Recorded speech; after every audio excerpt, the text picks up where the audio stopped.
잠시 같이 기도드리겠습니다. 우리를 사랑하시는 살아계신 하나님 아버지, 정말 감사합니다. 세상에 많고 많은 사람들 가운데 우리를 먼저 주님의 은혜 가운데 불러주시고 주님의 큰 사랑으로 우리를 구원해 주신 것 감사합니다. 하나님을 알지 못하고 하나님 앞에 원수처럼 행하며 죄를 물마심같이 짓고 살았던 저희들을 위해서 예수님께서 십자가에서 우리 죄와 우리 저주의 형벌을 친히 담당해 주시고 주님의 귀하신 피와 물을 다 흘려주심으로 우리의 더럽고 추악한 모든 죄를 씻어주시고 값없이 하나님의 자녀로 삼아주신 은혜를 인하여 진심으로 아버지 하나님께만 감사와 찬송과 영광을 돌립니다. 구원해 주신 것도 큰 은혜이온데 오늘까지 주님의 몸된 교회 안에서 지체로서 귀하고 아름다운 삶을 살아갈 수 있도록 인도해 주신 것도 감사합니다.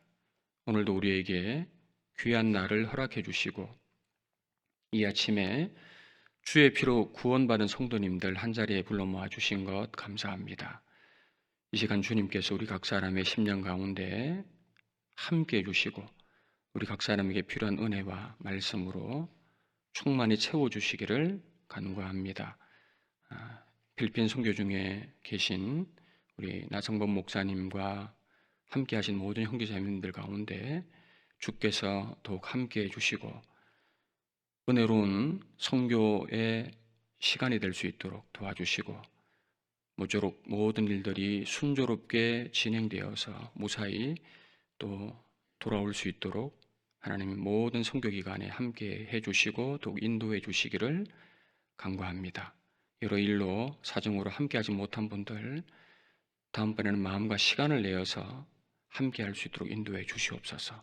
주님 앞에 무지하고 어리석은 저희들 주님의 말씀으로 일깨워 주시고 남은 생에 또 어떻게 살아가야 될 것인가를 주의 진리의 말씀으로 가르쳐 주시고 인도해 주시옵소서. 더 많은 영혼들을 건지고 세우기 위해서 우리 각자가 어떻게 살아가야 될 것인가를 말씀으로 교훈해 주시고 이끌어 주시옵소서. 모든 시종 주 성령님께 간절히 의지하오며 주 예수님의 이름으로 감사하며 기도드렸습니다. 아멘. 우리 신명기 1장을 찾아보시겠습니다.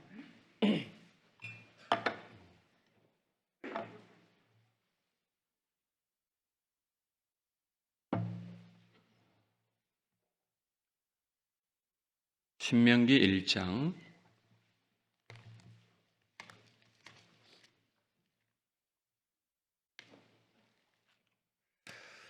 신명기 1장 2절입니다. 신명기 1장 2절.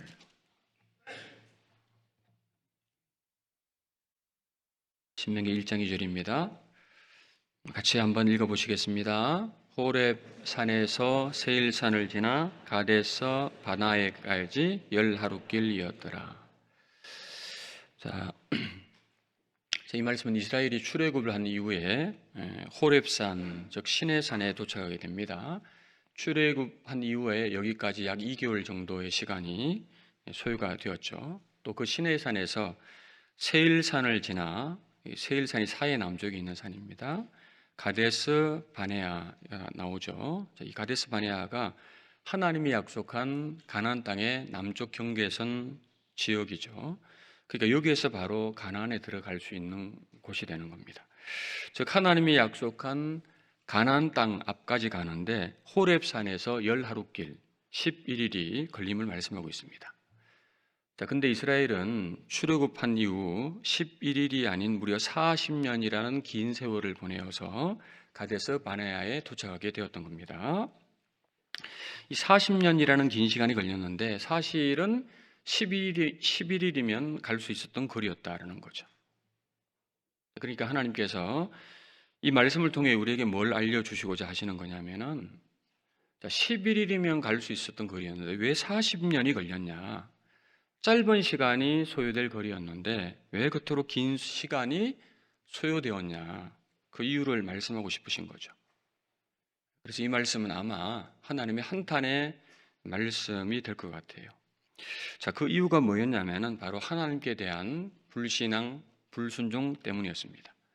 즉 하나님에 대한 믿음이 없어서 그래서 이렇게 오래 걸리게 되었던 거죠.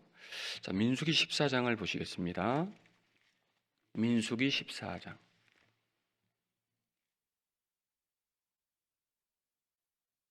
민수기 14장 32절입니다.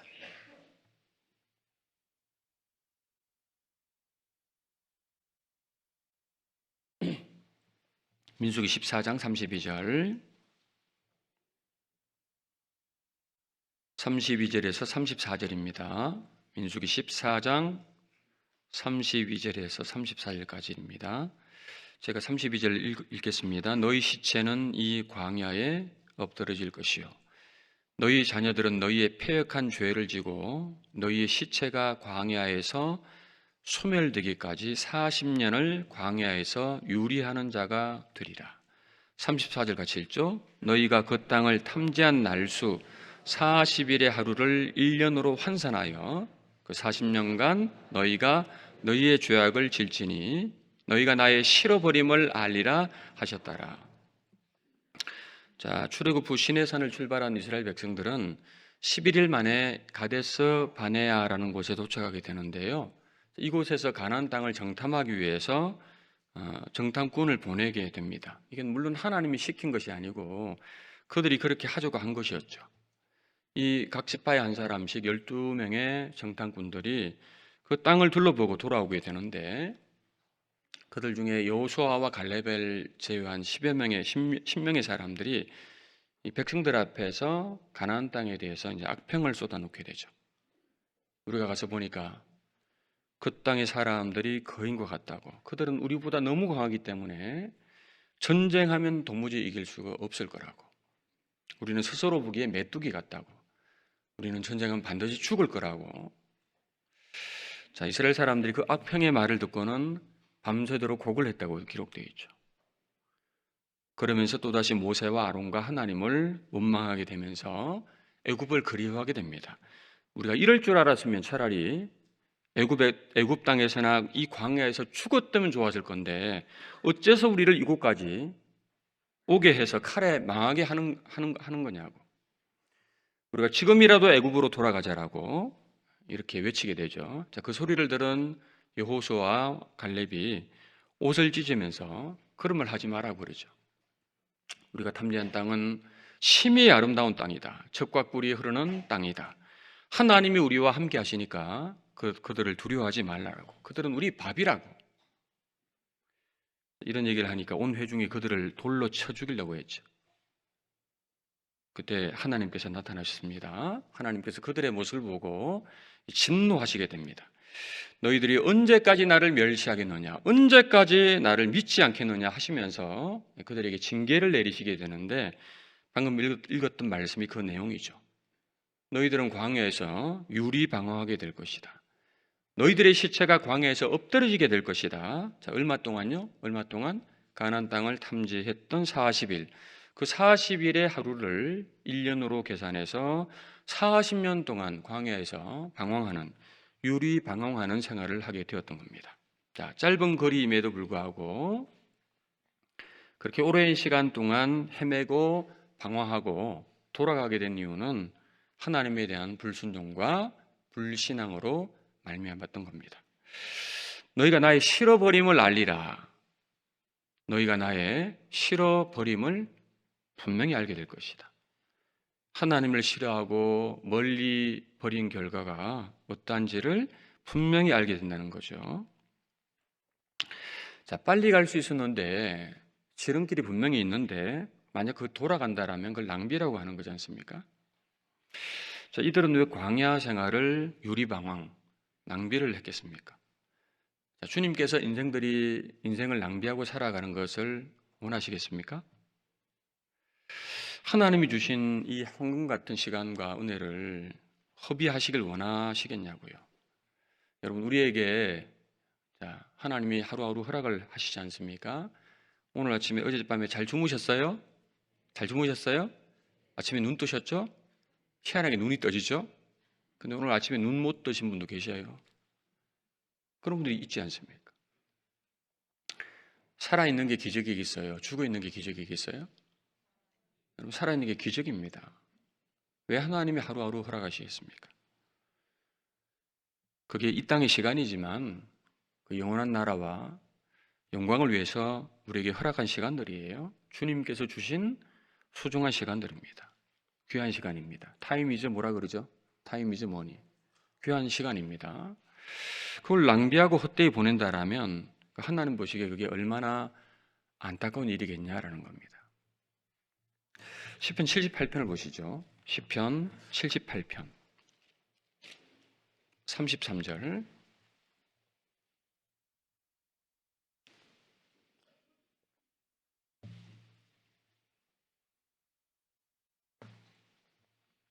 (78편) 33절입니다. 또 같이 읽어보시겠습니다. 하나님이 저희 날을 헛되이 보내게 하시며 저희 해를 두렵게 지내게 하셨도다. 여기 헛되이라는 말이 있고 두렵게라는 말을 관심 있게 좀 생각해 보십시오. 저희가 누굴까요? 하나님이 저희의 날을 헛되이 보내게 하시며 저희 해를 두렵게 지내게 하셨도다. 저희가 누굽니까? 출애굽 후 광야 생활을 하고 있는 이스라엘 백성들을 가리키고 있습니다. 광야 생활의 모습이 헛되이 보내게 그리고 두렵게 지내게 하셨다. 이게 출애굽을 한 이스라엘이 하나님에 대한 불신앙과 불순종으로 말미암은 광야 생활의 특징이었다, 그 말인 거죠. 헛되이 보내며 두렵게 지내었다. 왜 귀한 날과 시간을 헛되이 낭비하고 허비하며 그렇게 살아가게 되는 겁니까? 불순종에 대한 결과였죠.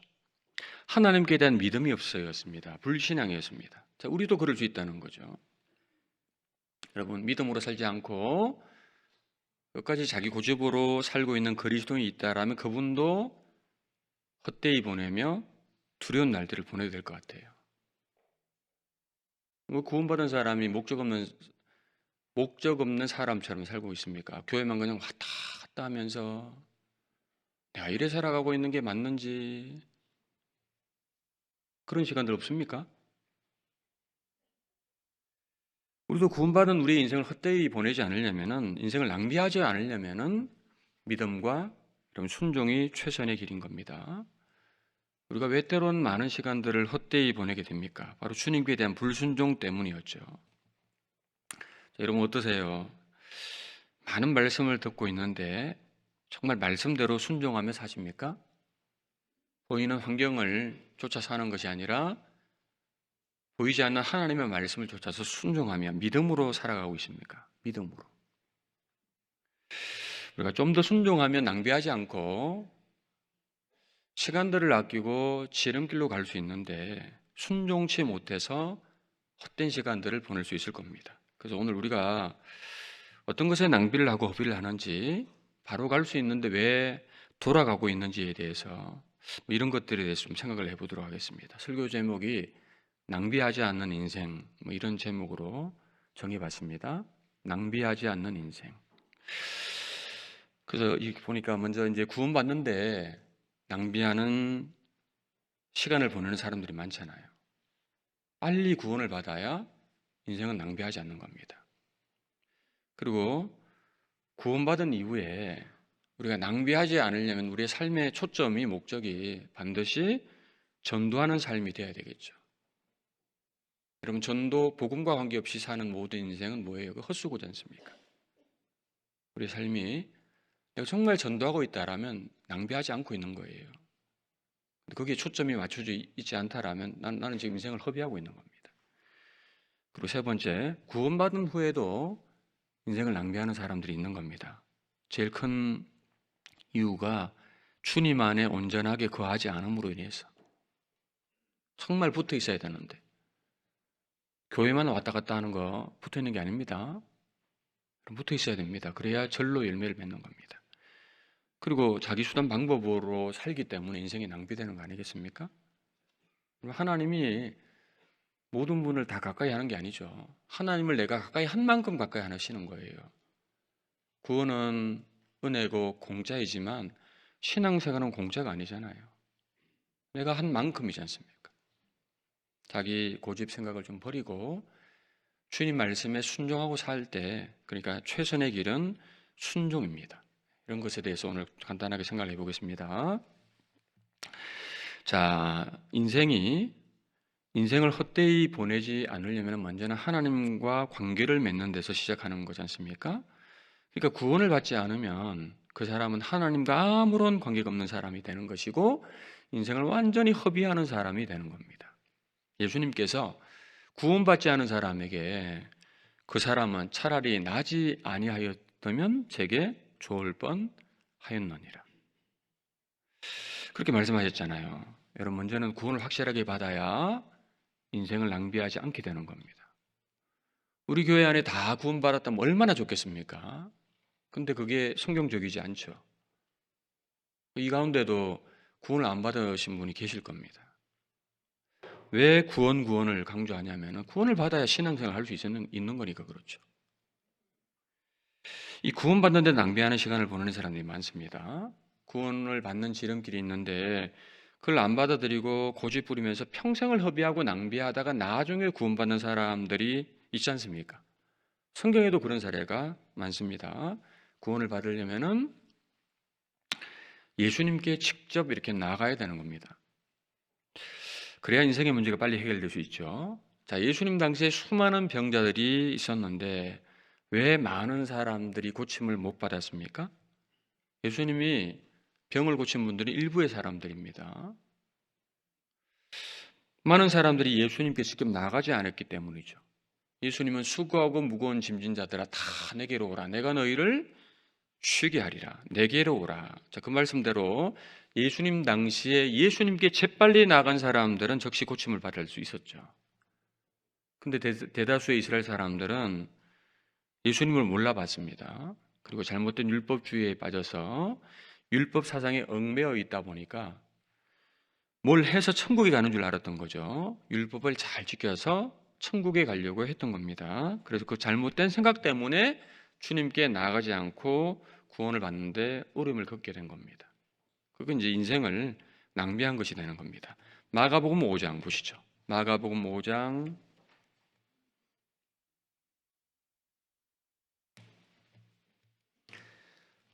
마가복음 5장입니다. 25절.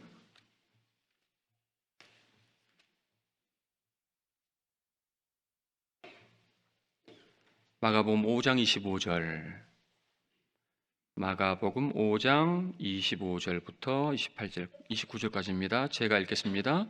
12해를 혈루증으로 앓는 한 여자가 있어 많은 의원에게 많은 괴로움을 받았고 있던 것도 다 허비하였으되 아무 효험이 없고 도리어 더 중하여졌던 차에 예수의 소문을 듣고 무리 가운데 섞여 뒤로 와서 그의 옷에 손을 대니 28절 29절은 같이 읽죠.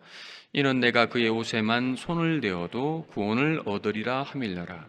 이에 그의 혈루 근원이 곧 마름에 병이 나온 줄을 몸에 깨달으니라. 자, 12해를 혈루증으로 앓는 한 여자가 있습니다. 이 혈루증이 부인병으로 출혈을 하는 병입니다.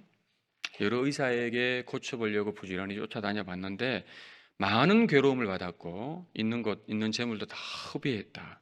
효과는 없고 차도도 없고 도리어 병이 심히 더 중해졌었다. 그때 예수님의 소문을 듣고 예수님께 직접 나아가서 예수님의 옷자락을 만짐으로 병을 고침받고 구원도 받았던 거예요. 여기 26절에 보니까 많은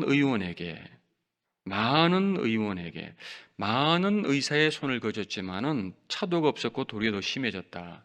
여러분, 병이 들었을 때, 특히 이제 중병이 들었을 때 의사를 누구를 만나느냐 중요해요, 안 중요해요? 중요한 겁니다. 의사도 의사 나름이잖아요. 좀 이렇게 약간 의사 같은데 의사 진짜 아닌 사람을 뭐라고 하죠? 이거 죄송합니다. 네. 돌팔이라는 용어가 있어요. 돌팔이 의사가 사실 아닌데 뒤에 의사가 붙어 있으니까 의사분들이 듣기에는 되게 좀 그런 것 같은데 돌팔이 의사가 있어요. 음악의 아버지가 누구죠? 예. 감사합니다. 바흐. 예. 음악의 어머니는요? 핸델입니다. 두 분 다 독일 사람인데요. 이 두 사람 다 50대부터 똑같이 백내장이 발병을 했대요. 그래서 작곡 활동이 어려워져서 수술을 받았다고 합니다. 바흐는 영국의 안과 의사 존 테일러라는 사람에게 수술을 받게 됐는데 이 의사가 돌팔이었다고 합니다. 그 수술을 받고 나서는요, 이 눈이 더 악화되어서 합병증으로 인해서 후유증을 앓다가 시력을 완전히 잃고 사망하게 되죠. 핸델도 똑같은 그 돌팔이 의사에게 수술을 받았어요. 실명 상태로 살다가 바흐가 죽은 지 9년 뒤에 핸델도 죽게 됩니다. 제가 네이버 위키백과를 찾아보니까 그 인간 몹쓸 인간이다 이렇게 나옵니다. 그런 예가 많잖아요. 의사를 잘못 만나서. 우리나라에도 그런 예가 가끔씩 이렇게 있지 않습니까? 그 육군 훈련병이 뇌 수막염에 걸려서 열이 났는데 고열이 났는데 행군을 계속했어요. 그리고 끝나고 나서 의무실에 가서 타이레놀 2알을 처방받고는 결국 죽었지 않습니까? 뇌 수막염이었는데 가수 신해철 씨가 갑자기 사망했죠. 강세웅 씨라는 이분도 돌팔이라고 지금 나와 있어요. 그분 때문에 6명이 죽었어요. 한국의 존 테일러다 이렇게 얘기하더라고요. 그럼 의사를 잘 만났더라면 그런 일은 없었을 텐데. 자, 육신의 병은 의원을 잘 만나야 되는 것처럼 영혼의 문제, 인생의 문제도 마찬가지이겠죠. 자, 이 세상에 영혼의 의사라고 자처하는 종교도 있고 종교인도 많이 있습니다. 그러나 그 어떤 종교나 어떤 종교인도 정말 인생의 근본적인 문제를 해결해 주지는 못하는 거죠. 근데 이제 이 잘못된 종교를 가짐으로 인해서 더 좋지 않은 잘못되고 악화된 삶을 살아갈 수가 있는 겁니다. 그래서 예수님은 그 당대의 잘못된 종교인들에게 화 있을진저 외식하는 서기관들과 바리새인들이요, 너희는 교인 하나를 얻기 위하여 바다와 육지를 두루 다니다가 생기면 너희보다 배나 더 지옥 자식이 되게 하는구나 이렇게 말씀하셨죠. 그러니까 종교 지도자가 됨으로써 더 큰 형벌을 받을 수 있고 많이 공부하고 배우지만 그 지식이 성경과는 전혀 다른 성경에 위배된 지식이라면은 많이 배울수록 도리어 하나님을 대적하고 진리를 대적하는 것이 될 수도 있는 거지 않습니까? 잘못된 종교에 심취되어서 잘못된 교리에 깊이 빠지게 되면은 우리가 전하는 진리를 도리어 더 이렇게 대적하지 않습니까? 그러니까 더욱더 지옥 자식이 되게 할 수 있는 거다 그 말입니다. 진짜 영혼의 의원 되신 그리스도와 점점 멀어지게 만드는 거죠. 자, 이 혈루증을 앓는 여인도 그러했다는 거예요. 당시에 어떤 의원을 만나도 자신의 질병을 못 고쳤는데 이제 예수님을 만나서 예수님께 나아가니까 예수님은 이 여인을 즉시 고치신 겁니다. 자, 이게 뭘 말하고 있는 겁니까? 예수님 말이 우리 인생의 유일한 구원자 되심을 말씀하고 있는 거예요. 다른 이로서는 구원을 얻을 수 없나니 천하 인간의 구원 얻을 만한 다른 이름을 우리에게 주신 일이 없음이니라 하였더라. 예수님은 엄청난 말씀을 하셨습니다. 내가 곧 길이요 진리요 생명이니 나로 말미암지 않고는 아버지께로 올 자가 없다. 인생의 근본적 문제를 해결해 줄 수 있으신 분은 창조주 하나님 예수 그리스도밖에 없는 겁니다. 여기 마가복음 5장 26절에 있던 것도 다 허비하였어되, 허비라는 것이 헛되이 사용하는 것을 말하잖아요. 낭비하는 겁니다. 예수님께로 직접 나아갔더라면 허비하지 않았을 것이 아닙니까? 잘못된 것으로 헤매고 다녔기 때문에 자기에 있는 것들, 재물, 시간, 많은 것들을 허비한 거다 그 말입니다. 마찬가지죠. 지금도 많은 사람들이 왜 인생을 낭비하고 허비하고 있습니까? 주님께로 직접 나가지 않고 엉뚱한 길로 나아가니까 인생을 허비하게 되는 겁니다. 있는 것을 다 소진하게 되죠. 아니, 좀 더 일찍 재빨리 주님께 나아갔다라면, 일찍 고침받고 자신의 모든 것을 주님의 영광을 위해서 사용했다라면 얼마나 좋겠습니까? 세상에 많은 사람들이 육신의 것, 세상의 것들을 추구하느라고 사실은 인생과 재물과 많은 것들을 허비하고 낭비하고 있죠. 오랜 시간 동안 엉뚱한 곳에서 진리를 찾는다라고 재물, 시간 이런 것들을 낭비하다가 노년에 겨우 그리스도께 나오기도 하지 않습니까? 여러분, 주님께 뭔가를 드릴 수 있는 것이 있을 때, 조금이라도 뭔가 있을 때 빨리 나아감으로써 여러분 주님께 영광을 돌릴 수 있습니다. 바울은 청년기에 주님을 발견하고 나머지 인생을 주님께 드려서 크게 쓰임을 받은 겁니다. 루터와 칼빈도 일찍 그리스도를 발견하고 인생을 주님께 드린 사람들이라고 하죠. 인생의 젊음의 시기, 황금기에 그리스도에게 나아가고 주님께 드려야 되는 겁니다. 여기 그래도 젊다라고 생각한다라면 여기 젊은 분들 많이 계시네요.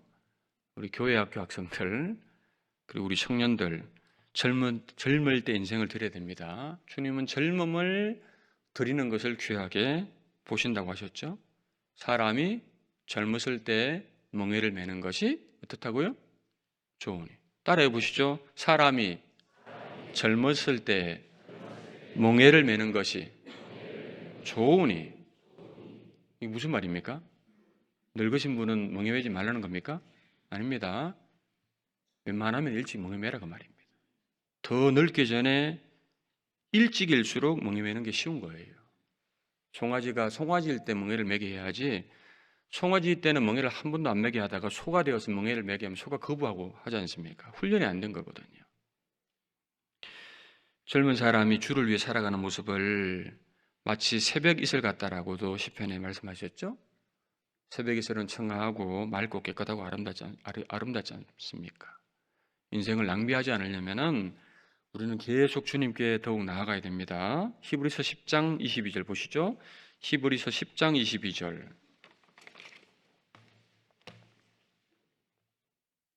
히브리서 10장 22절.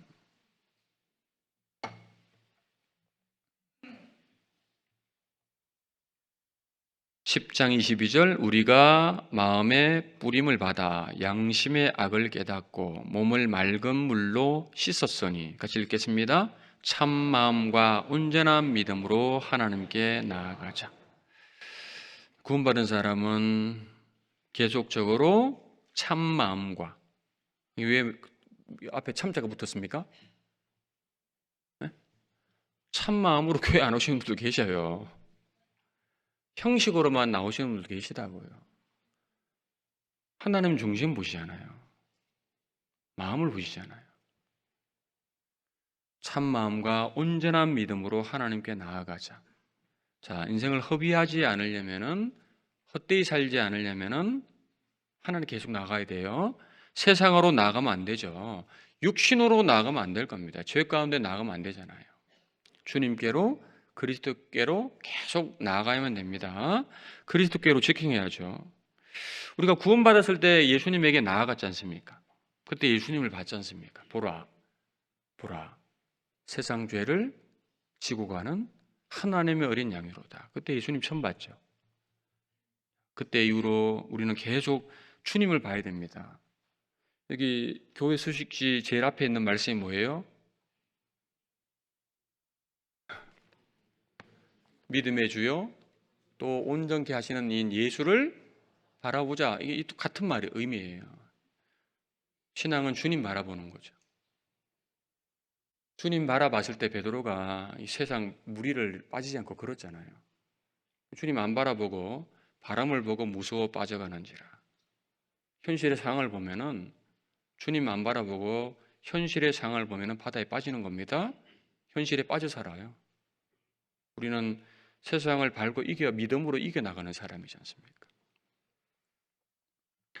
구원받은 후에도 계속적으로 그리스도에게 나가야 됩니다. 왜? 주님만이 우리의 모든 것이 되시니까요. 주님만이 인생을 구원하시고 주님만이 인생의 모든 문제를 해결할 수 있는 분이시니까요.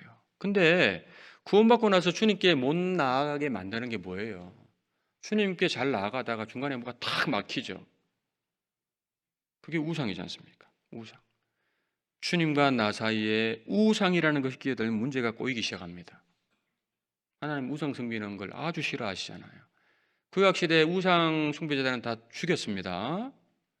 우상 숭배가 왜 그렇게 심각한 죄냐면은 하나님께 나아가야 복을 받는 거지 않습니까? 하나님께 가까이 함이 내게 복이라. 복을 못 받게 하니까 그렇죠. 우상을 깨 부숴버리고 우상을 계속 타파해야 돼요. 그리스도에게 나아가야 되는 겁니다. 자, 그리고 그리스도를 알지 못해서 예수님에게 못 나아가고 있는 영혼들이 너무 많은데 그들을 우리가 그리스도께로 직접 인도를 해야 되잖아요. 그게 우리가 해야 할 일이고 그 일을 할 때 우리는 인생을 낭비하지 않게 되는 거지 않습니까? 전도하는 삶을 얘기하는 겁니다. 누가복음 14장 보시죠. 누가복음 14장.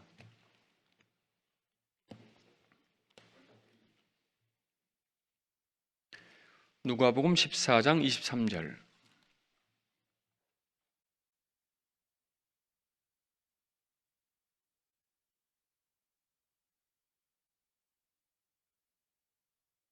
누가복음 14장 23절. 자, 같이 읽어보시죠. 주인이 종에게 이르되 길과 산울가로 나가서 사람을 강권하여 데려다가 내 집을 채우라. 여기 길과 산울가로 나가서라고 되어 있습니다. 그리고 사람을 강권하여 데려다가 내 집을 채우라. 강권해서 집을 채워야 된다. 강권이란 뜻이 국어 사전적인 의미로는 내키지 않는 사람에게 억지로 권하는 것, 혹 강곡하게 설득하다, 뭐 이런 뜻인데요. 전도는 강권해서 데리고 오는 겁니다. 좋으면 듣고 듣기 싫으면 듣지 말고 라는 식으로 해서는 안 된다는 거잖아요. 그래도 뭐 주님이 다 알아서 언젠가는 구원해 주시겠지, 그런 소극적으로 있으면 안 된다는 거죠. 길과 산울가로 나가서. 산울가가 뭐죠? 산울가? 산나무 울타리. 길과 산울가. 다른 번역 성경에 보니까 큰 길과 변두리로 나가서, 이렇게도 번역이 되어 있어요. 큰 길과 변두리로 나가서. 즉 사람이 많이 다니는 곳이 큰 길이고 변두리는 적게 다니는 곳이잖아요. 어디든 불구하고 적극적으로 이게 나가라고 하셨지 않습니까? 행동하는 거예요. 전도는 행동하는 겁니다. 적극적인 모습을 말하는 거예요. 기록된 바 아름답도다. 아름다운 좋은 소식을 전하는 자들의 발이요 함과 같으니라. 좋은 소식을 전하는 자들의 입이 아니라 발이요. 발로 직접 가서 전도하는 거죠. 나가서 관건해서 데리고 오는 것. 그래서 우리는 이뤄진 영혼들에 대해서 적극적인 관심을 가져야 됩니다. 때가 되면 되겠지라는 아니란 마음으로 전도하면 안 된다는 거예요. 여러분, 우리의 그 소극적인 마음, 무관심 때문에 정말 거기에 좀 관심을 갖고 살아야 되는데 다른 것에 마음이 가 있어서 말입니다. 주위의 영혼들이 예수님께로 나아갈 기회를 잃어버릴 수 있게 되는 거지 않습니까? 예? 주님 오실 날이 얼마 남지 않았다고 말은 하는데 우리가 더 늦기 전에 더 전하기를 힘써야 될 것 같아요. 지금은 내가 이런 형편 때문에, 내가 이런 것 때문에, 무엇 때문에 이거 좀 해결해 놓고 다음에 내년에 좀 더 있다가 내가 그때는 전도할 거다, 그러시면 안 된다는 거죠. 그런 마음은 깨어있는 것이 아니잖아요. 그리스도인이 말입니다. 헛된 것에 마음이 빼앗겨 있으면 분명히 전도할 기회를 놓치게 될 겁니다. 전도할 수 있었는데 놓친다고 말입니다. 자, 이런 이야기 있어요. 낚시를 좋아하는 한 사람이 귀여운 딸을 데리고 바닷가에 낚시질을 나갔대요.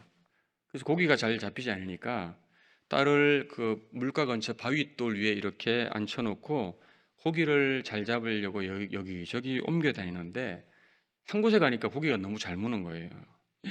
이야, 여기 봐라, 진짜 재밌네. 낚시 해보셨습니까? 낚시? 고기가 입질할 때 그 탁탁탁 할 때 탁 이렇게 낚아채면 묵직한 게 막 끌어올려지잖아요. 그 기분 안 해본 사람 모르시죠? 이 사람이 정신없이 고기를 잡고 있었어요. 잠시 자기 딸 생각은 까마득히 잊어버린 채. 자, 있고 시간이 흘러서 날이 어둑어둑해지니까 앞불사, 이 딸이 그때 생각나는 거예요. 정신 차리고 황급히 딸 있는 곳으로 달려가 보니까 딸이 앉아 있었던 바위가 물에 이렇게 잠겨 있는 거죠. 아이는 이미 바닷물에 떠내려가서 사라지고 만 겁니다. 그 딸아이가 울부짖었겠죠. 크게 울었을 겁니다. 근데 못 들은 거예요. 왜 못 들었습니까? 고기 잡는 재미에 취해 있었으니까요. 딸과 너무 멀리 떨어지다 보니까 들어야 할 소리를 못 들은 거예요. 우리도 말입니다. 우리도 왜 이뤄진 영혼들의 소리를, 그들의 절규를 왜 못 듣고 있습니까? 그 낚시하고 있는 아빠처럼 세상적인 것에 빠져서, 세상 재미에 빠져서 육신적인 것에 취해 살다 보니까 잊어버린 거 아닙니까? 먼저 내 육신의 부분부터 해결해 놓고 좀 더 여유 있게 좀 살기 위해서 이거부터 좀 해놓고 잘 살아보려고, 잘 먹고 잘 살아보려고 우리가 눈에 보이는 대로 안일하게 사는 삶에 빠져 있어서 정말 들어야 할 소리를 못 듣고 있는 것은 아닐까. 여러분, 세상 것에 취해 있으면요, 교회는 나오시는 것 같은데 하나님께 드리는 모습 같은데 결국 하나님이 안 받으시는 엉뚱한 모습이 될 수도 있는 거예요.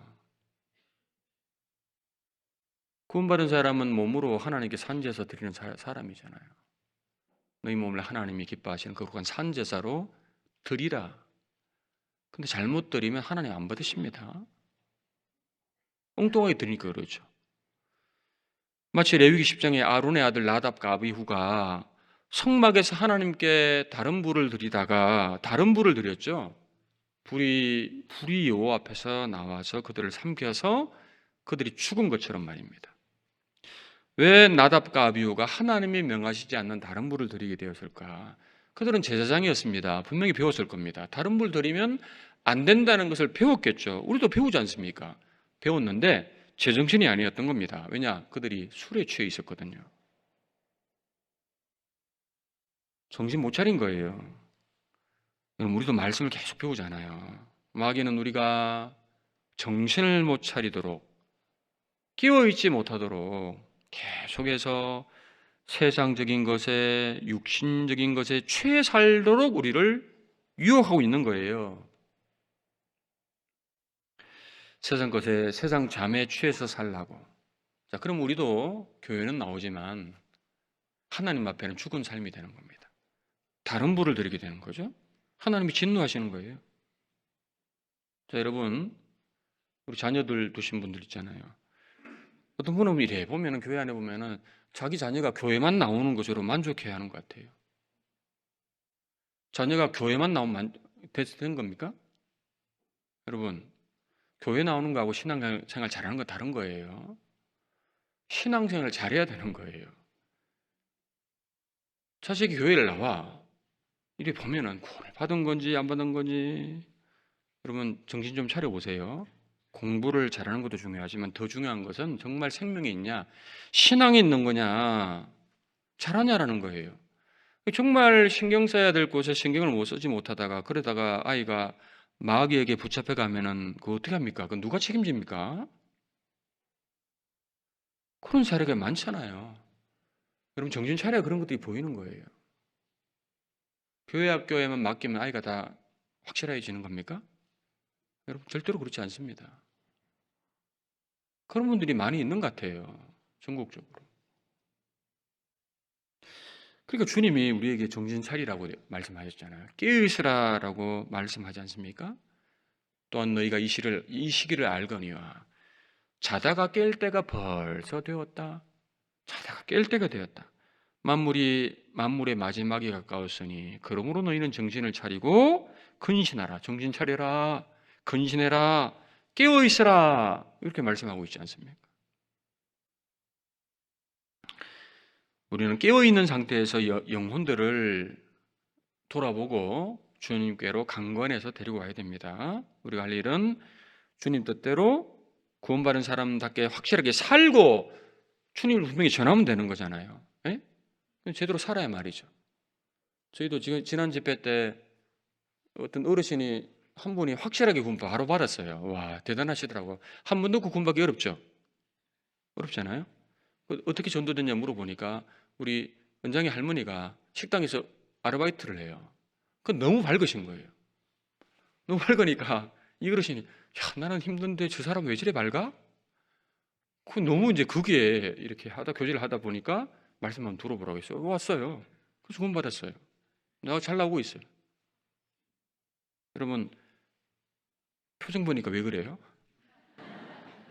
표정이 왜 그러냐고 표정이. 딸이 없이 항상 기뻐하라.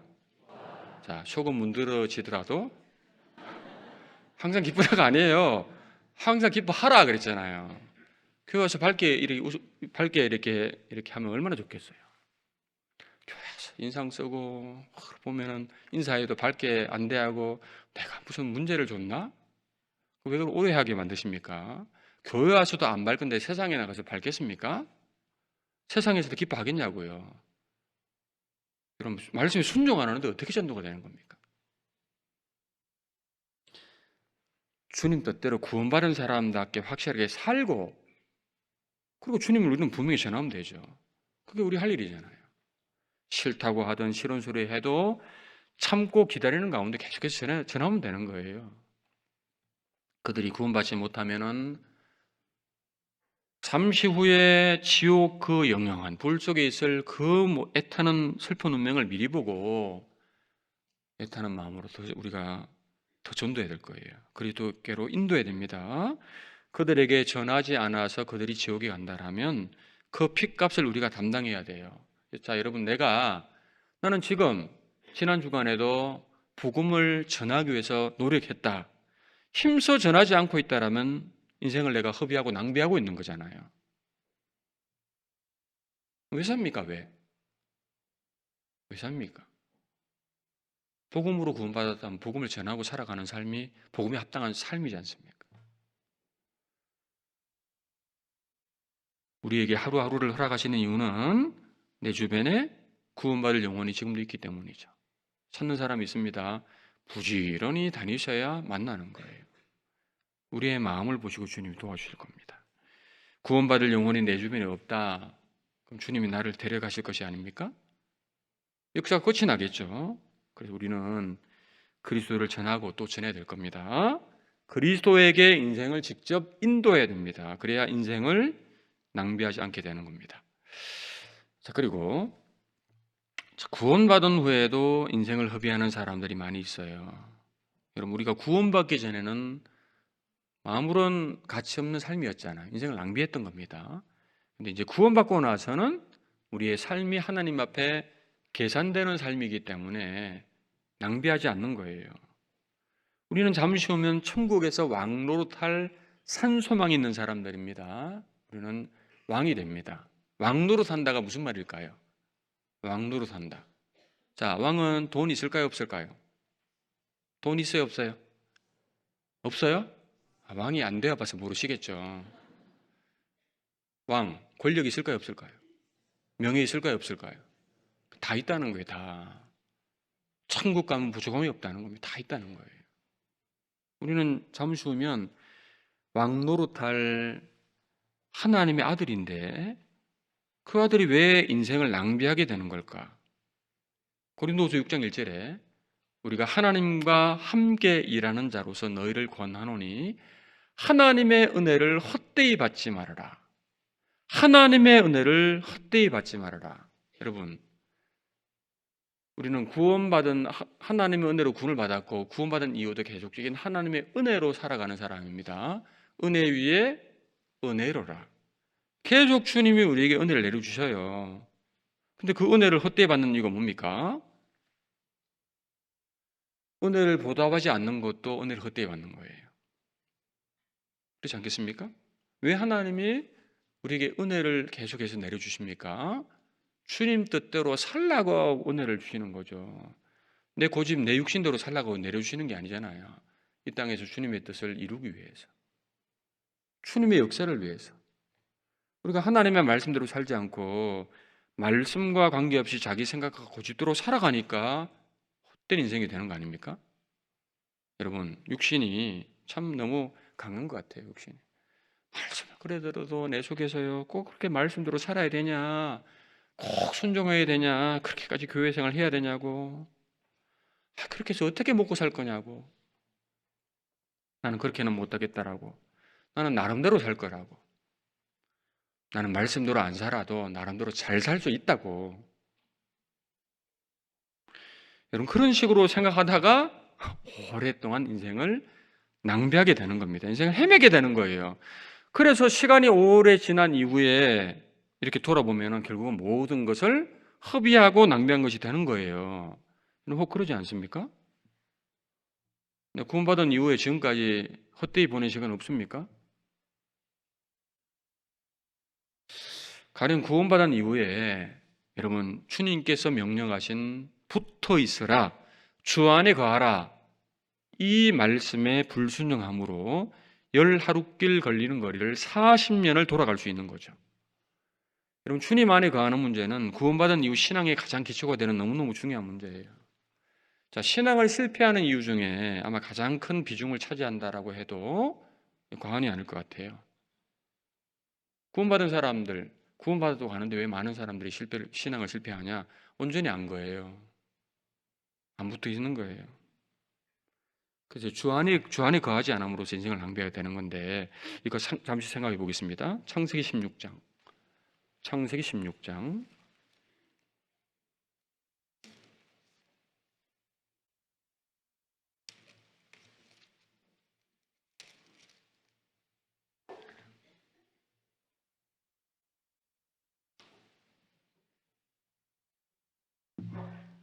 16장 6절에서 9절입니다.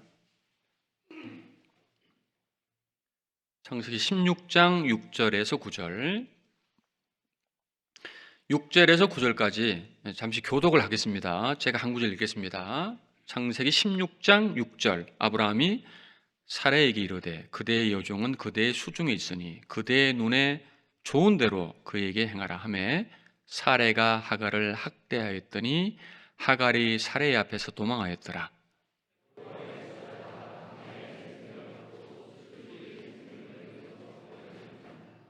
가로되 사레의 여종 하갈아, 내가 어디서 왔으며 어디로 가느냐? 그가 가로되 나는 나의 여주인 사레를 피하여 도망하나이다.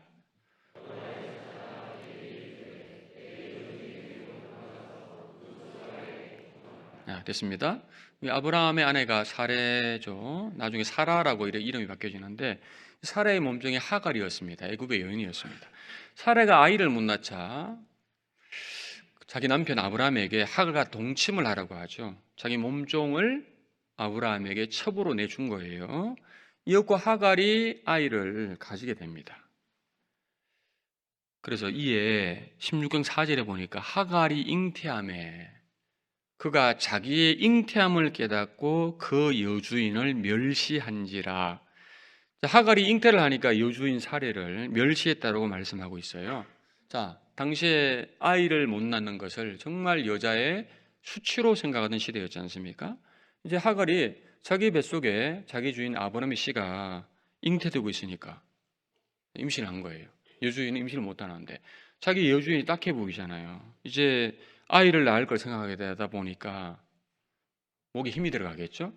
콧대가 높아졌을 겁니다. 마치 자기가 여주인의 자리에 앉게 된 것처럼 착각을 한 거예요. 그래서 여주인인 사레를 멸시한 겁니다. 업신여기고 깔보았겠죠.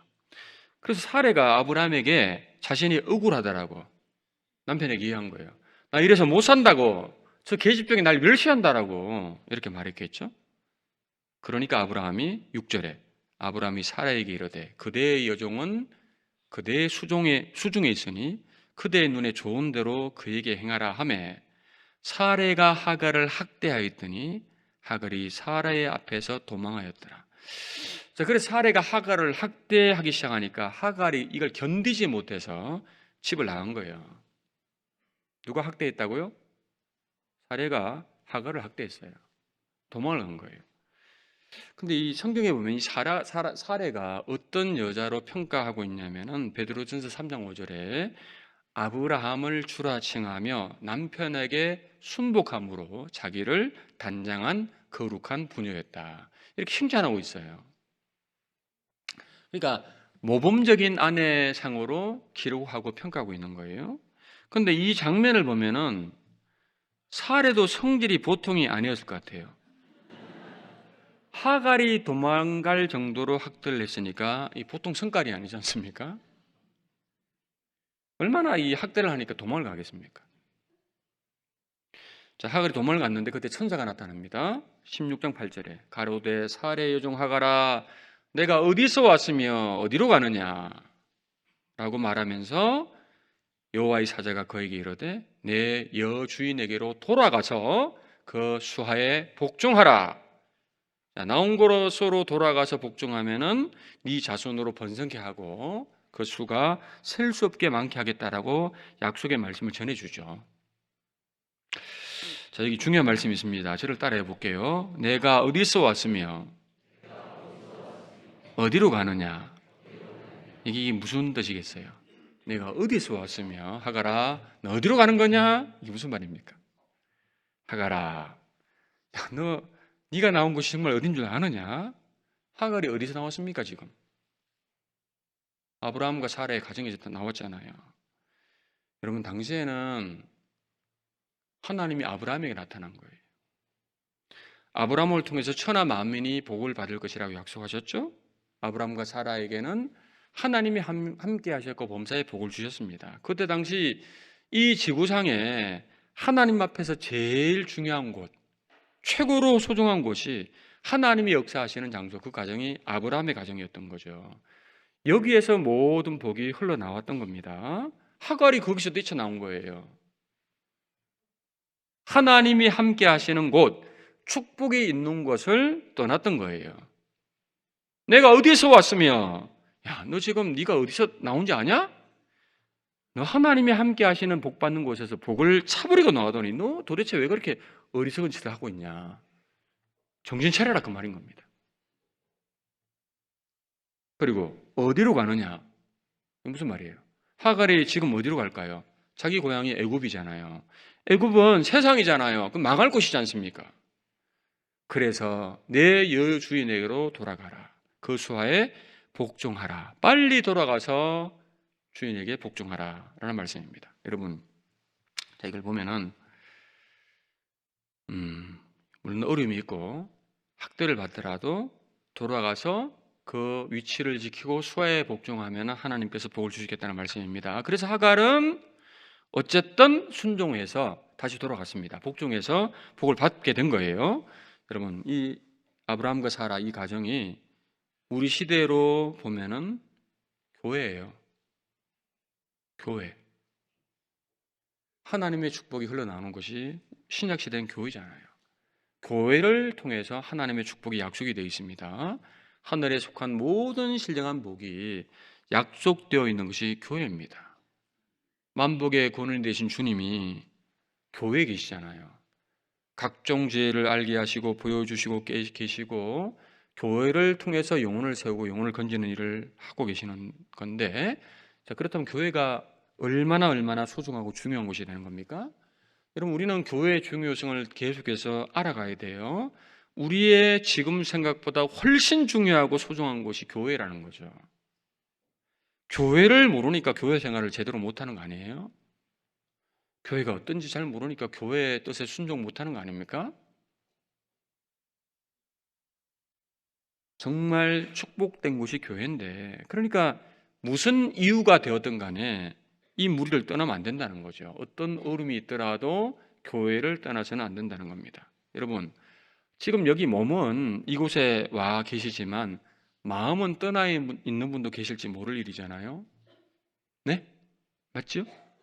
마음이 지금 여기 안 와 계신 분도 있을 거예요. 그분은 지금 속으로 빨리 맞춰라. 나 볼일 보러 가야 돼. 빨리 맞춰. 마음이 안 와 계시겠죠.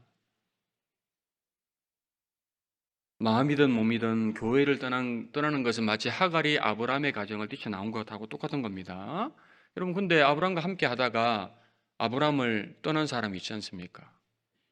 아브라함의 조카 롯 말입니다. 마음에 세상이 들어와서 세상을 동경하다가 결국은 소돔 고모라 성으로 들어갔잖아요.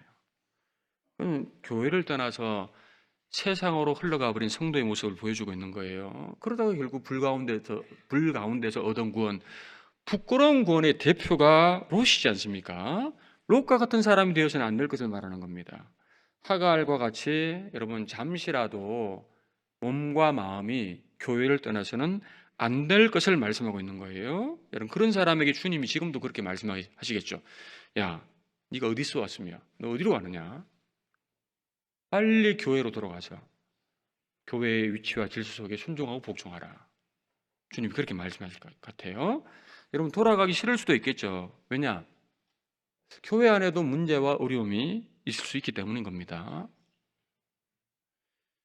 여러분 중요한 것은 주님이 계시다는 거잖아요. 문제와 어려움이 있지만 여러분 왜 하갈이 사라에게 학대를 받아서 도망을 가게 되었을까?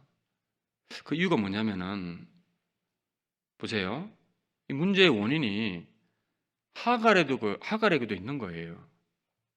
사례만 잘못한 게 아니잖아요. 보니까 하갈도 잘못했어 안 했어요? 잘못했죠. 위치와 질서를 어긴 것이 문제였습니다. 자기가 사례처럼 여주인의 자리에 올라앉은 것처럼 행동한 것이 문제였죠. 그러니까 하나님의 축복이 약속되어 있는 이 교회 안에서 갈등이 있고 어려움을 당하는 데 있어서 상당 부분은 자기에게도 문제가 있고 자신에게도 책임이 있다는 것을 우리는 생각해 볼 필요가 있습니다. 교회 안에 어려움을 당하고 나에게 문제가 생겼다. 자신에게도 책임이 있다는 것을 알아야 되겠죠. 16장 4절 보시에요. 16장 창세기 16장 4절. 여기 보니까 여기 4절에 그 여주인을 여주인이라고 되어 있죠. 8절에 살의 여종이라고 되어 있잖아요. 그리고 여주인, 여종 하갈. 이게 뭘 얘기하는 겁니까? 위치를 말씀하고 있는 거예요. 하갈은 위치가 사례의 아래에 있어야 되는 위치인 겁니다. 근데 아이를 잉태했다라고 말입니다. 이게 착각한 거예요. 그러니까 보세요. 신앙적이든 뭐든 간에 내가 어떤 결과가 좋다고 해서 결과가 위의 사람보다 더 낫다고 해서 앞선 사람보다 더 낫다고 해서 여러분 그 사람을 멸시하는 태도를 보이면 안 된다라는 겁니다. 마치 자기가 더 나은 것처럼. 자, 여러분 교회 안에서 자기보다 질서상 우위에 있는 사람보다 앞선 일꾼보다 더 나은 일의 결과를 초래했다고 해서 혹 내가 앞선 분들보다 내가 전도를 더 많이 했다고 해서 내가 더 많은 봉사를 많이 한다고 해서 자기가 더 신령한 것처럼 자기가 더 많이 아는 것처럼 위에 있는 앞서 있는 일꾼의 말을 무시한다든가 멸시하거나 혹 판단해서 오림을 당하고 갈등이 있을 때 그건 자기의 책임이 있다는 것을 분명히 알아야 되는 겁니다. 그럼 우리가 교회 안에서 갈등과 어려움을 안 당하려면은 말을 조심하고 삼가야 되는 거예요. 말 때문에 말이 얼마나 많습니까? 여러분 성경에 말 좀 실마라는 말이 너무 많아요. 구원받기 전에야 내 마음대로 내 입이라고 내 마음대로 말했잖아요. 근데 이제는 아니잖아요. 요 입이 주님의 것입니다. 먹든지 마시든지 무엇을 하든지 우리 주님의 영광을 위해서 해야 돼요. 그리스도인은 덕이 안 되는 말 조심해야 됩니다. 무례한 말 조심해야 됩니다. 무례한 말 있잖아요. 사랑은 무례히 행치 아니하며. 따라해보세요. 사랑은 무례히 행치 아니하며. 사랑이 뭐예요? 예절 바른 게 사랑이에요. 어르신들에게요 깍듯하게 인사하는 게 사랑입니다. 저 보니까 여기 카페가 뭐죠? 어르신들이 혹 지나가면은 공식적인 교제가 아닌 이상은 사적인 대화 나도가 어르신들이 지나가면 일어서는 척이라도 하는 게 사랑이죠?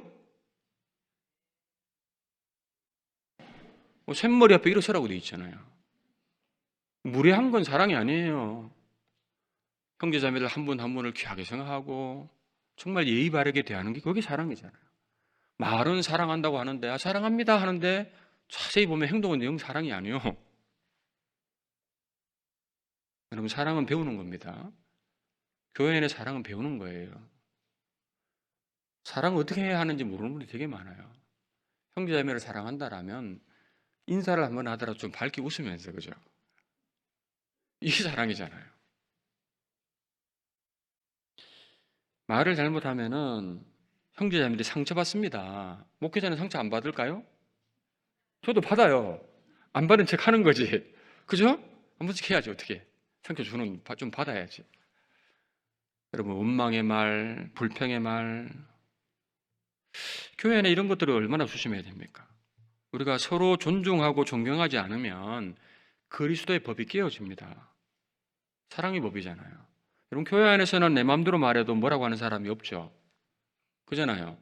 여러분, 그렇다고 함부로 말하면 안 되잖아요. 내 마음대로 말한 것, 아무 생각 없이 말한 것, 하나님이 듣고 관계없이 원망의 말들, 그 모든 말들, 그 심판날에 내가 다 해명해야 되는 거예요. 너 왜 그때 그런 말 했냐? 주님 물으실 겁니다. 내가 너희에게 이르노니 사람이 무슨 무익한 말을 하든지 심판날에 이에 대하여 신문을 받으리니. 하나님 다 물으셔요. 너 그때 왜 그런 말 했냐? 너 왜 그때 그렇게 원망했냐? 어떻게 무슨 핑계 대실 거예요? 모임이나 교제시 봉사할 때 보면은 자기 위치에서 어긋나는 말을 해서 분위기가 싸해질 때가 있잖아요. 그죠? 그런 말 때문에 질서가 깨어집니다. 말이란 게 교회 안에서는 위치란 게 있기 때문에요. 위치에 맞게 말을 하는 것이 교회가 평안해지는 비결입니다. 아니, 가령 뭐 어머니 회원들이 다 어머니 회장처럼 말하면 돼요, 안 돼요? 안 되잖아요. 그럼 안 돼요. 아니, 다 같이 목사님처럼 말하면 안 되잖아요. 위치가 다른데 어떻게 그래 합니까? 교회 때 행사 보면은 뭐 김장, 여기는 모르겠어요. 일산은 안 그러겠지만 김장 행사 때 보면은 어머니들이 참 말이 많아. 양념할 때 이래야 된다, 저래야 된다, 사공이 얼마나 많은지, 그죠? 일산은 안 그러시겠죠? 안 그런데 앞선 일꾼들이 있잖아요. 앞선 일꾼들이 자기 주장대로 마음대로 말하면 질서가 깨어지는 겁니다. 성경에 마땅히 생각할 그 이상의 생각을 품지 말아라. 마땅히 생각할 그 이상의 생각을 품지 말고 오직 하나님께서 각 사람에게 나눠주신 믿음의 분량대로 지혜롭게 생각하라. 청년들이 교회가 어떠니 저떠니 이런 말 하면 안 되잖아요. 청년들은 청년의 안에서만 그 위에 건 하나님께 맡기는 거고 위치란 게 있습니다. 목소리 큰 사람이 이기는 곳은 세상이고 우리는 하나님이 함께 하시는 교회 속에 있는 겁니다. 교회 속에서 질서를 알고 그 속에 순복해야 됩니다. 그러하기 때문에 봉사할 때도 묵묵히 하는 거잖아요. 티내지 말고. 알아주면 잘하고 안 알아주면은 당신들끼리 잘해보시오. 이런 태도는 자기 열심 자기 의로 했던 거예요. 그러면 상이 없어요. 알아주면 잘합니까? 안 알아주면 안 하고? 자기 의를 나타내는 거잖아요. 자기 위치를 지켜나가는데 묵묵히 봉사해야 됩니다. 위치라는 것이 있습니다. 위치.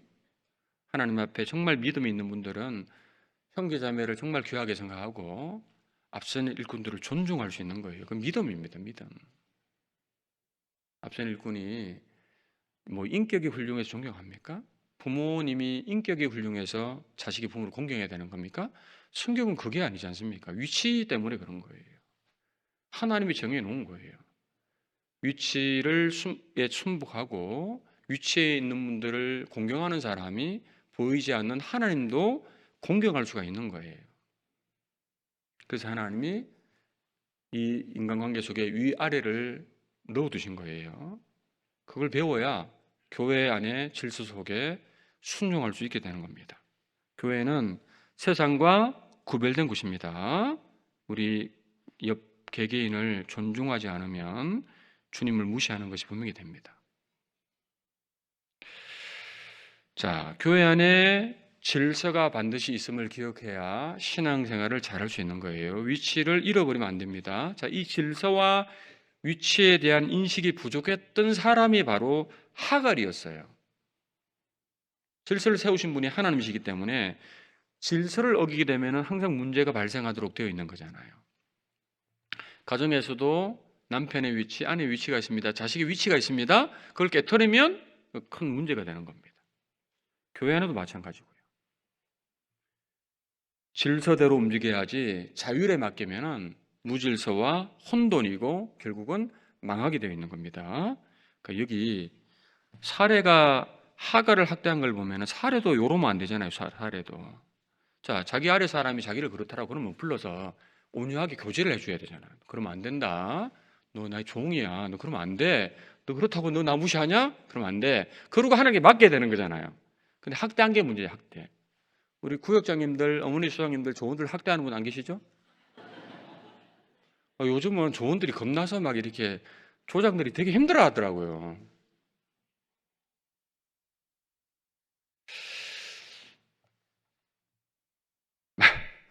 말씀대로 잘 모르면 이제 이렇게 목회자하고 교제하는 가운데 잘 교제해주고 잘 하나님 앞에 내가 해야 될 것을 하고 결과는 하나님께 맡기는 게 믿음입니다. 모든 것을 판단하고 처리하시는 분은 그 위에 계신 하나님이시니까 하나님께 맡겨야 되죠. 여러분 교회 안에도 여러 가지 불협화음, 문제가 있을 수 있습니다. 자, 지구상에 문제 없는 교회는 없습니다. 약간의 문제가 다 있어요. 성경에도 그리스도인이 완벽하다라고 말씀하지 않고 있잖아요. 성경에 나타난 고린도 교회, 에베소 교회, 갈라디아 교회 등등 교회들에게도 문제가 많이 있습니다. 그러나 주님이 주인으로 계셨기 때문에 어쨌든 하나님이 그 모든 교회들을 사랑하셨고 교회들이 점점 하나님 앞에 온전해졌겠죠. 우리 교회도 마찬가지일 거라고 생각합니다. 주님이 우리를 통해서 영혼을 건지는 역사가 일어난다는 것은 주님이 우리 가운데 함께 하신다는 증거입니다. 그죠? 그러니까 하나님께 맡기는 부분이 필요하죠. 내보기에 일꾼들이 약점도 있고 또 내보기에 뭐 좀 그렇다고 하더라도 여러분 주님이 사용하신다는데 어떻게 할 겁니까? 주님이 사용하시는 거예요. 합당치 않으면 주님이 다시 바꾸는 거예요. 주님은 변화시키고 바꾸어 가실 능력이 있으신 겁니다. 우리가 교회 안에 인간적으로 보면 부족한 부분이 보여지지만 문제가 약간은 있죠. 그럼 그렇다고 이 교회를 떠나면 어디 갈 겁니까? 부족한 부분이 있더라도 교회 안에 하나님이 계시잖아요. 영생의 말씀이 계시잖아요. 주여 영생의 말씀이 계심에 우리가 네게로 가오리이까 베드로가 그렇게 주님에게 말씀한 것처럼 우리는 어떤 일이 있더라도 교회 안에 주님 안에 거하는 생활을 해야 됩니다. 그러했을 때 주님의 축복을 받을 수가 있는 거예요. 자, 내가 어디서 왔으며 어디로 가느냐.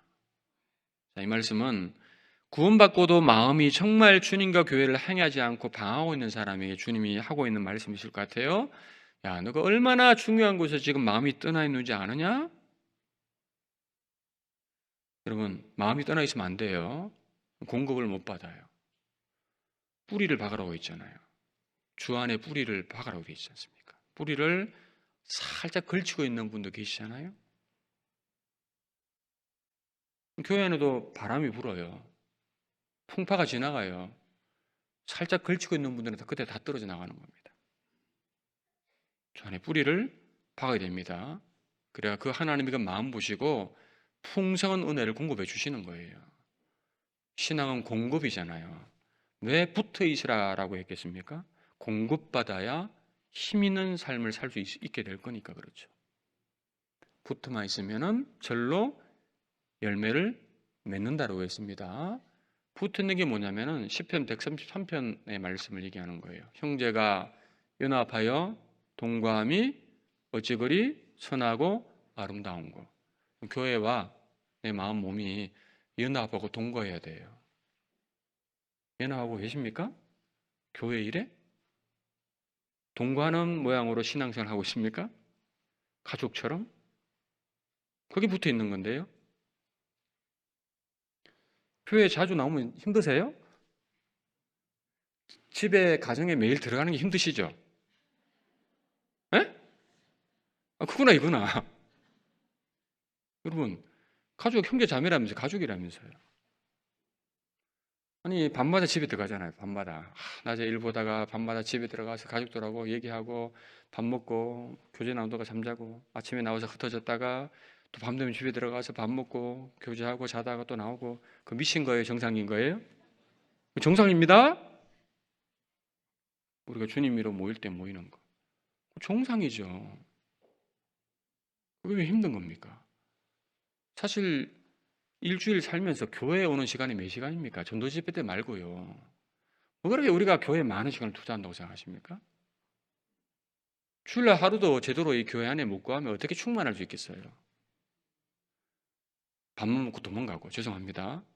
밥도 안 먹고 도망가고, 그게 어떻게 붙어 있는 거냐, 그 말입니다. 안 바뀌면 절대로 안 바뀝니다. 주님이 붙어 있으라 그랬지 않습니까? 절로 열매를, 아니, 절로 열매를 못 맺고 산다라면 그게 헛된 인생이죠. 열매를 맺기 위해서 우리가 구원받은 겁니다. 교회만 다니기 위해서 구원받은 게 아니라고요.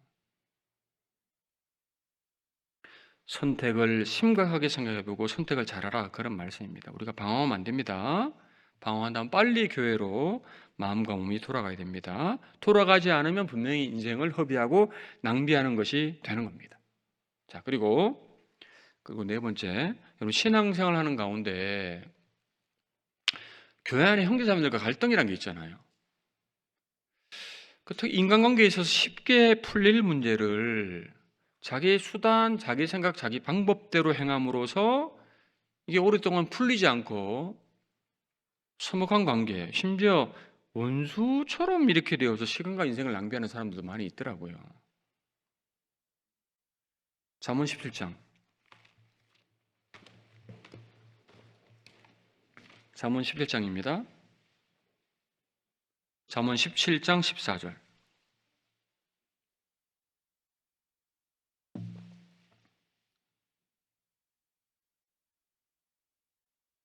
17장 14절. 17장 14절 같이 읽겠습니다. 다투는 시작은 방축에서 물이 새는 것 같은즉 싸움이 일어나기 전에 시비를 거칠 것이니라. 방축이 뚝을 얘기하는 겁니다. 다투는 시작은 뚝에서 물이 새는 것 같은즉 싸움이 일어나기 전에 시비를 거칠 것이니라. 교회 안에서 서로 의견이 달라서 좀 마음이 안 맞고 목소리가 조금 커질 수 있는 경우가 있잖아요. 근데 계속 커지면 어떻게 돼요? 서로 안 참으면 싸움이 일어납니다. 한쪽에서 좀 이렇게 커지고 퍼붓고 야단치더라도 반대쪽에서라도 조금 참으면 참을 수 있잖아요. 사랑은 뭐예요? 오래 참고잖아. 오래 참고. 사랑은 자, 우리 좌우로 형제자매들 보시면서 사랑합니다 인사 한번 해보세요.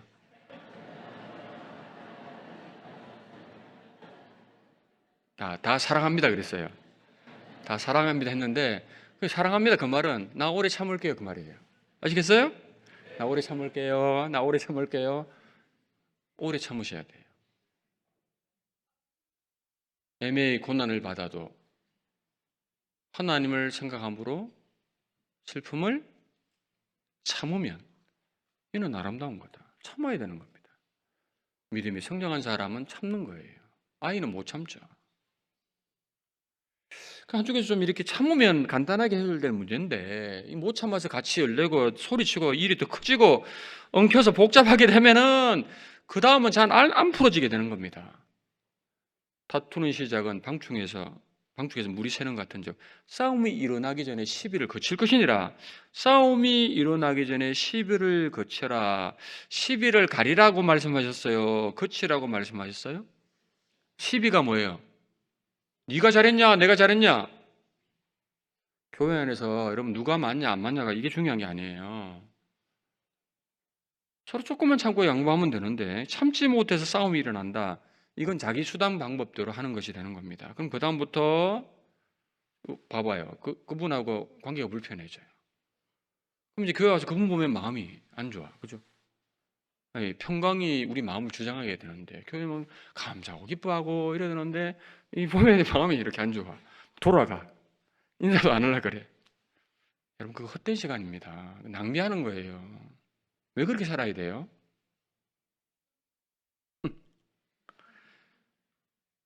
그리고 직장을 다니고 사업하는 거 이렇게 보시게 되면 좀 잘 안 되는 사업을 좀 일찍 포기하면 되는데 그 신앙생활이 잘 안 될 것 같은 직장이나 사업은 포기하면 되는데 이걸 포기하면 신앙생활을 잘할 수 있는데 결국 욕심 때문에요. 안 될 사업을 끝까지 물고 계속 늘어져 가고요. 나중에 완전히 손해보고 망하고 신앙도 안 되고 일도 안 되고 그런 경우도 있지 않습니까? 자, 포기할 것을 빨리 포기하는 것도 믿음인 겁니다. 정리될 것을 초반에 좀 빨리 정리하면 간단한 겁니다. 근데 이 방치를 하게 되면 감당을 못 하게 됩니다. 뚝이 터진다. 얼마나 피해가 크겠습니까? 단호해야 될 경우가 있어요. 미련이 남아서, 욕심이 많아서 끝까지 붙들고 늘어지면 나중에 비참한 결계를 초래하게 될 수 있어요. 욕심이 잉태한 즉 죄를 낳고 죄가 장성한 즉 사망을 낳는다. 욕심을 계속 갖고 있어야 돼요. 욕심을 버려야 돼요. 버리라고 돼 있잖아요. 그걸 계속 갖고 있어. 초반에 정리하면 간단히 해결될 문제가 있는 겁니다. 그럼 치과에 가끔 가보면은요, 후회할 때가 많잖아요. 치과. 에? 조금 더 그때 신호 왔을 때 좀 더 일찍 갔었으면 이거 살짝 때우고 돈도 안 들을 텐데. 아니 뭐 큰일이 있겠냐 싶어서 방치해 놓았다가 나중에 가보니까 신경 치료해야 되고 막 돈도 많이 들어가고 금으로 때우니 이러고 처음에 해결 못해서 복잡해지는 경우가 사실 많은 거예요. 교회 안에서도 마찬가지죠. 처음 부딪힐 때 조금만 참고 양보하면 되는데 그래서 우리는 평소에 계속 마음을 넓히는 훈련해야 됩니다. 마음을 넓혀야 돼요. 고린도서 6장 13절에 내가 자녀에게 말하듯 하노니 보답하는 양으로 너희도 마음을 넓히라. 자, 따라해 봅시다. 너희도 마음을 넓히라. 마음을 계속 넓혀야 돼요. 그래야 문제가 안 되는 겁니다. 하나님을 향해서 마음을 넓혀야 됩니다. 교회를 향해서, 성도를 향해서, 일꾼들을 향해서 마음을 넓혀야 돼요. 세상을 향해서 마음을 좁게 해가지고. 구원받기 전에 속 좁은 마음으로 그렇게 신앙생활하면 안 되잖아요. 우리는 주님 앞에 지금도 모든 것을 용서받고 살아요. 지금도 부족하지만 주님이 나를 받아주시는 거예요.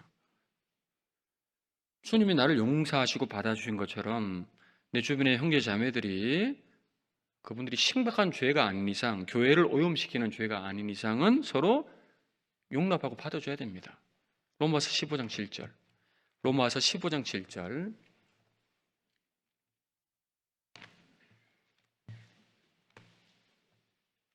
로마서 15장 7절.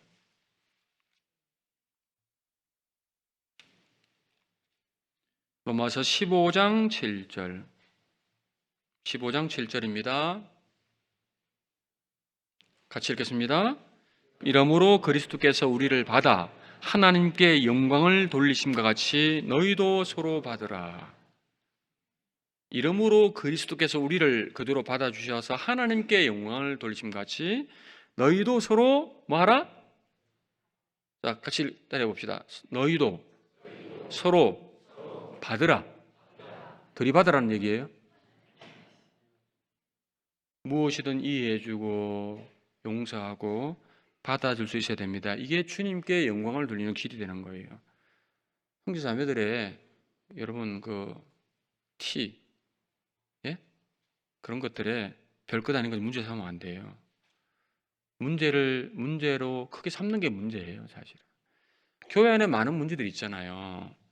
사실 가만히 좀 이렇게 놓아두면 조용해지는 건데 이걸 막 문제라고 막 떠드는 게 문제예요, 사실은. 문제가 왜 없겠냐고요. 다 있죠. 가족 안에도 문제가 가끔 있는데 이렇게 많은 식구들이 교회 생활하면 문제가 없겠어요? 있죠. 문제 생길 때 하나님께 맡기고 내가 배운 말씀대로 행동하면 빨리 수습이 되지 않습니까? 형제 자매들의 한 행동에 너무 민감하면 안 되고 내가 한 행동에 민감해야 되잖아요. 안 그래요? 마음을 넓히고 받아주고 용서하고 그렇게 했을 때 우리의 신앙생활이 허비하고 낭비하지 않는 것이 되는 겁니다. 자, 할 말이 많은데 마칠게요. 이제 여러분 전도하는데도요, 행동 잘못하면 많은 시간을 허비하게 되는 겁니다. 구원깡패란 말 아시죠? 구원받고 처음에 잘 모를 때 막 함부로 행동해가지고 이제 주변의 사람들이 마음이 다쳐서 전도하는 데 어려움이 있으니까 전도할 때는 물어보고 교제해보고 전도하는 게 참 좋지 않겠습니까? 전도 혼자 하는 게 아니잖아요. 교회와 함께 하는 거잖아요. 때로는 교육 식구들과 함께. 자, 어떻게 전도할지 모르면은 말씀 받던 분하고 교제도 해보고, 그리고 주변 사람들에게 신앙을 타협하고 양보하다 보면 시간이 되게 오래 걸리는 거예요. 주일날 빠져야 될 문제 있잖아요. 주일날 웬만하면 빠지시면 되겠어요? 예? 시댁의 일 때문에 빠졌다. 시댁 어른들이 야, 그렇지, 내가 하나님보다 내가 더 높지, 그런 마음으로 바라보고 있는데 어떻게 전도가 되겠냐고요.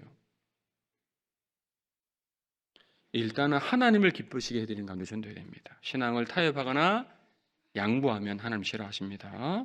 인정이 무서운 거지 않습니까?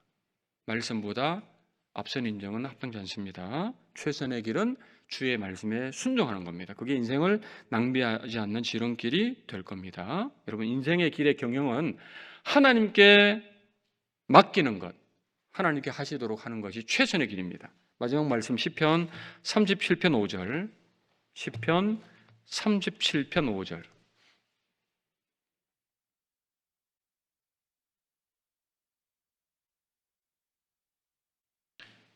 37편 5절입니다.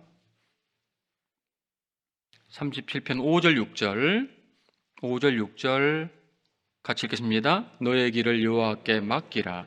저를 의지하면 저가 이루시고 내 의를 빛같이 나타내시며 내 공의를 정오의 빛같이 하시라. 자, 너의 길을 여호와께 맡기라. 여러분, 맡기는 게 뭐예요? 말씀 앞에 순종하는 걸 얘기하는 거예요. 그럼 주님이 이루어 주신다고 했잖아요. 신앙의 지름길이 뭐냐? 순종입니다. 순종이 최우선입니다. 우리는 늘 무엇을 붙잡고 살 것인가를 늘 깊이 생각해 봐야 돼요. 진리를 붙잡고 살 것인지, 거짓된 것을 붙잡고 살 것인지, 주님의 지혜를 붙잡고 살 것인지, 나의 얄팍한 생각과 내 경험을 붙잡고 살 것인지, 아무리 고민해보고 또 고민해봐도 여러분, 정답은 주님의 지혜, 말씀을 붙잡고 순종하는 길이에요. 내가 너의 갈 길을 가르쳐 보이고 너를 주목하여 훈계하리로다. 갈 길을 가르쳐 보입니다. 교회를 통해서 전해지는 말씀을 통해서 주님은 그 길, 순종의 길을 걸어가고 있는지 계속 지켜보시는 거예요.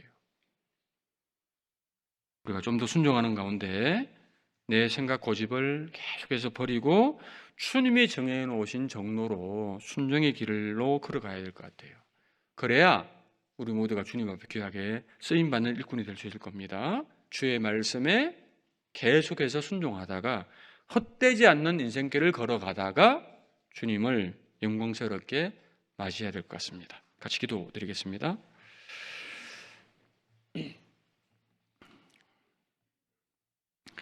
주님, 감사합니다. 오늘도 우리를 말씀으로 교훈하시고 일깨워 주신 것 감사합니다. 저희들 아직도 육신의 고집과 생각이 많이 있음을 주님께 고백합니다. 참 지혜이신 주님의 말씀을 붙잡고 인생을 낭비하지 않아야 되지만 육신의 소욕 때문에 말씀을 잊어버리고 우리의 생각과 고집대로 살아가는 헛된 인생길을 걸어온 것이 없는지 우리 자신을 돌아보고 남은 인생 주님 앞에서 헛되지 않은, 낭비하지 않은 인생이 될 수 있도록 우리의 발걸음을 주님께서 정해놓으신 그 의인의 길로, 순종의 길로 걸어갈 수 있도록 인도해 주시옵소서. 우리 주변에 아직도 많은 영혼들 이루어져 있습니다. 그들에게 복음을 전하기 위해서 모든 우리 삶의 초점을 전도에 맞출 수 있도록 더 많은 영혼들을 건지고 세우는 일에 우리 모두가 귀하게 쓰임받을 수 있도록 우리에게 지혜를 주시고 능력을 더해 주시고 말씀에 순종하려는 마음을 허락해 주시기를 간구합니다. 오늘 듣고 배운 말씀 흘러 떠내려 보내지 않도록 도와주시고 한 말씀이라도 마음판에 새기고 순종하는 가운데 주님께 영광을 돌리며 주님의 더 크신 은혜와 축복을 받고 살아가는 우리 모두가 될 수 있도록 인도해 주시옵소서.